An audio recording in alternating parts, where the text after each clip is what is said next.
Good morning, everybody. It is Wednesday today, so we are back to a core set. So 4 exercises, no fancy equipment today, rag, towel, and something to rest your forearms on for any low plank variations, a mat, another blanket, whatever makes your elbows reasonably comfortable on the floor. If you don't have slippery floors, hardwood or tile or whatever that you can do this on, you can use paper plates underneath your foot, underneath your feet, so that you can slide on carpet. So I don't think any excuses on this one to not be able to do it. So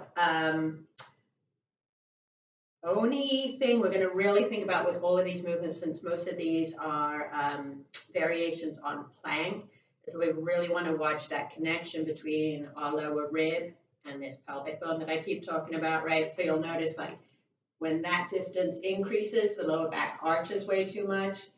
When that distance decreases, then we get that rounding in the lower spine. So you want to try and stay neutral. So that takes taking air in and pushing the air into not only the front belly, but into the back and out to the side. So sort of 360-degree filling of the breath here. Thank you, Mercury.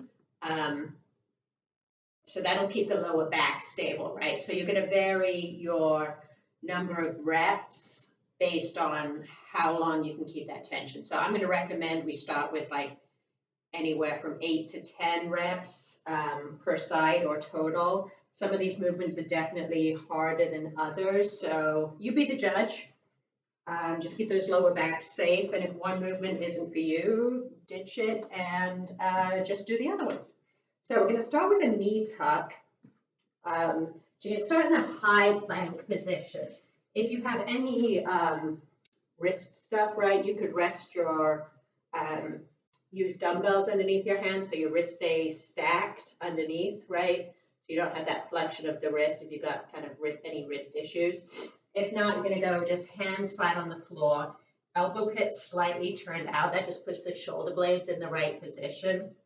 You're going to start in that high plank, right? So not a low high plank where you're already kind of sagging into that lower back. You want to make sure that you're pushing through the hands, setting the shoulder blades, locking in that distance we just talked about, so that lower rib is staying connected to the pelvic or those hip bones.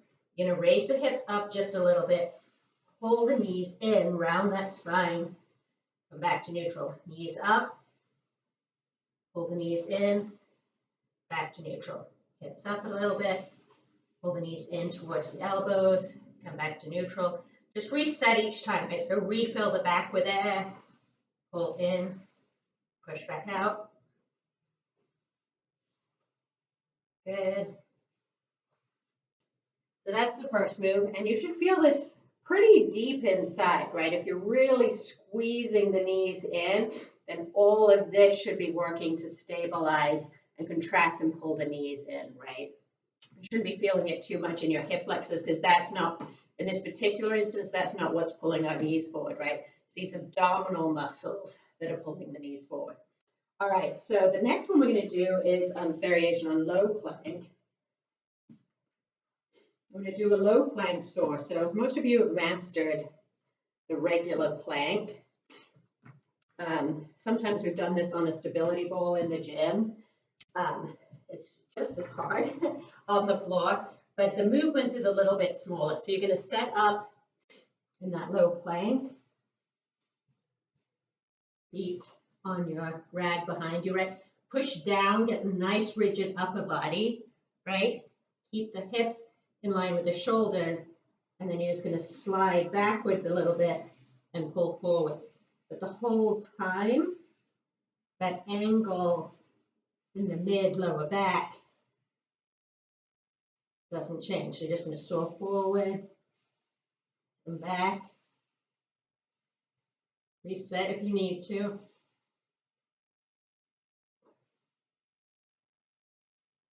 So that's the second movement, right? And again, these are both kind of deep, not only just the transverse abdominals that run along the side of the belly, but also super deep muscles, right? And even a little bit of oblique muscles, all of that sort of working to stabilize back and forth, not to mention obviously your lower back muscles. All right, so the next one we're going to do is a roll out on the towel. So lots of you have seen the ab wheel, or we've used dumbbells in the gym, or you've done them off the stability board. We're going to just do them off the towel today. So again, hands underneath the shoulders, and you want to start, so contrary to what you may or may not have seen, is you want to really think about keeping this connected. So we're actually going to work on keeping this flexed, right? So again, we're not tucking the tailbone necessarily all the way under, but we are lengthening here a little bit so we can keep this connected. That's where the work's going to be done. So you're going to try and suck that belly button up and under that lower rib. Reach the hands forward, try and keep the shoulders down. And then as you pull back in, all I want you to think about is really scooping everything sort of up and under. So there's a lot of work to be done kind of in those upper abs, right? So reaching out and then squeezing that belly button up and under.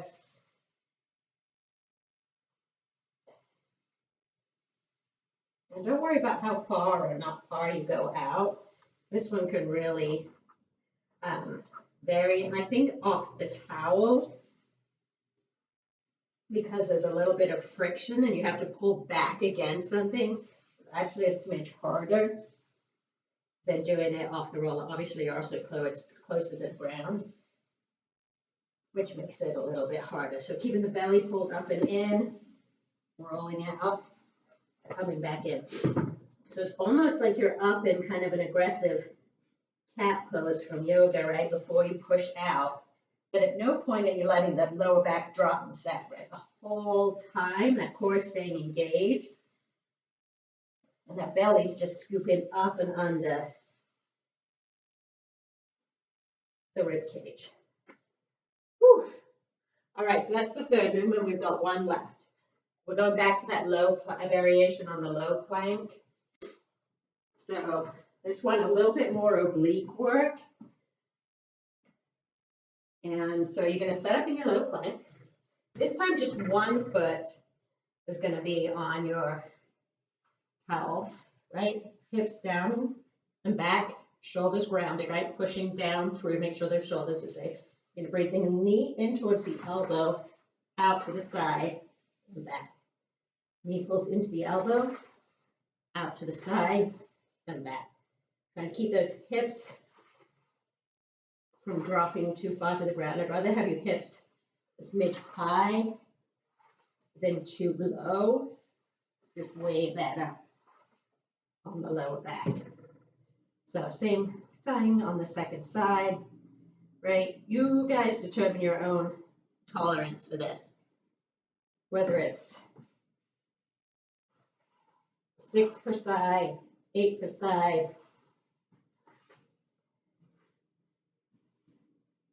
Some of you are really good at these plank variations. 10 per side. But that one you should feel kind of in those obliques area, especially if you're really reaching and squeezing the foot through. You may even feel it in the lower back muscles, that kind of QL, because there's a little bit of stretch as you reach through and over. So take your pick, enjoy, make it challenging, watch your lower backs, keep everything tight here, and have a great day, everybody. Stay safe and well. Bye.